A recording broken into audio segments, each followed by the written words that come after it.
大家好，我以前给大家拍的泰国的房子，就是以价格比较便宜的房子为主，所以有网友在下面吐槽我，说我拍进了泰国的老破小。好，今天西康哥给大家拍一个高大上的房子吧。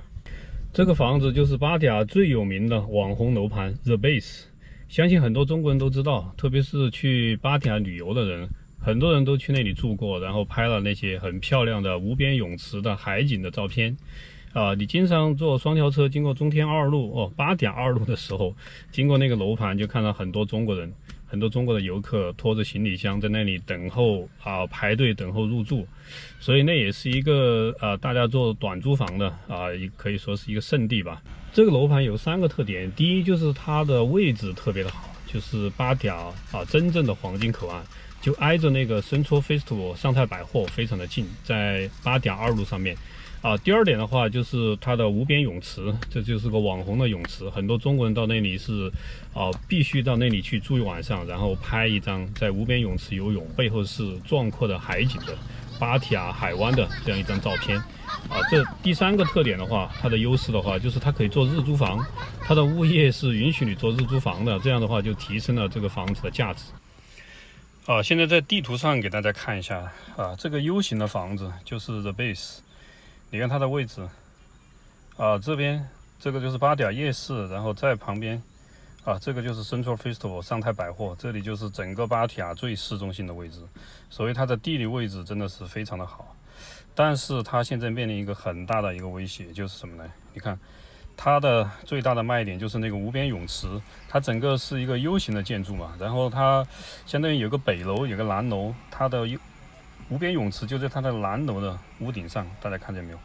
然后在它的前方前方就这个位置是一个新的楼盘，现在已经不说竣工了，已经是封顶了它的名字叫 Age Central Pattaya。 你看这2个楼盘挨得非常的近，特别是跟它的无边泳池挨得非常的近，就像2个跑步的选手在赛跑一样，然后这个楼盘是领先它1个身位，离大海更近，所以他要看海景的话就刚好挡在了它的前面，并且这个 The Age 这个楼盘有31层楼，跟那个 The Base 是一样高的。那具体情况怎么样呢？我今天就请一个朋友到这个楼盘去帮我拍了一下，实地拍了一下，看一下这个新封顶的那个楼盘 Age 对那个 The Base 它的无边泳池的视野到底是阻挡了多少。这就是新封顶的那个楼盘 Age Central Pattaya， 你看它刚好就在 The Base 到中天二路到芭提雅二路的那个通道旁边，2个楼挨得非常的近。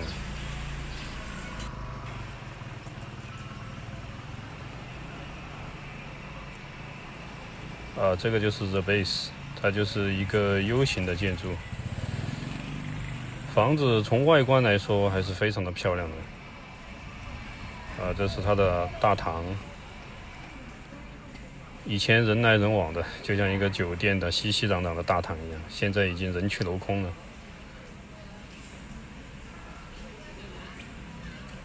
大堂也还是挺漂亮。电梯总共是31层，它跟新修的那个 Age Central Pattaya 是一样的楼层，也是31层。你看休息室、公共活动空间都是空无一人。现在直接上到楼顶的天台，这里就是著名的 The Base 的无边泳池，无数多的中国游客到这里拍照。但是这个景象估计已经是昨日黄花了。现在你看这个泳池的正对面那个高楼已经耸立在那里了，完全挡住了视线。这个方向刚好是落日的方向拍夕阳的方向，也是最经典的照片，现在是拍不了了。本来这个是对着那个芭提雅的那个码头，整个景象非常的壮观，这是城市景的这方面。看这个芭提雅海湾，这个楼看着离得非常的近。它上面还有一个天台，再到上面，就是这个房子整栋大楼的最顶上看一看。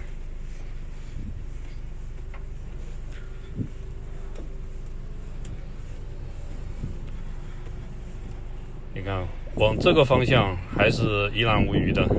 那个景观还是不错的，就是向北的方向。但是向大海、向西、向南的方向，这里就冒了这么大一栋楼在那里。这里还坐着一位姑娘。你看，对面的楼显得比这个 The Base 还稍稍高一点。这个方向那个高楼就是希尔顿。所以大家看到了吧，这个楼盘它的无边泳池的那种无敌的海景，这种景观实际上已经被完全挡住了，几乎是完全挡住了。实际上这个房子我刚才说的，它第2点的优势跟第3点的优势就是它的无边泳池的景观啊，那些人游客他需要到那里去拍照的。然后第三点就是它做日租房，实际上这2点是相关的。正是因为它有这个无边的泳池的景观，所以说它的日租房生意才会这么好，所以它那个楼盘的价值就体现在这里。但是如果这个无边的泳池的景观被挡住的话，我认为它的房子的商业价值也会大打折扣的。以前我知道这个房子大概日租房一天大概300多块钱吧，现在的话即使在疫情以后恢复了，估计就200多块钱吧，大概折价1/3。那它的房价会不会折价1/3呢？以前我知道那边大概均价3万多吧，那折1/3的话就是2万多，我觉得完全有可能。好，这就是我对这个房子的一些分析。现在它无边泳池的景观大打折扣，你还会去吗？你还会去买那边的房子吗？好，这期视频分享到这里，谢谢。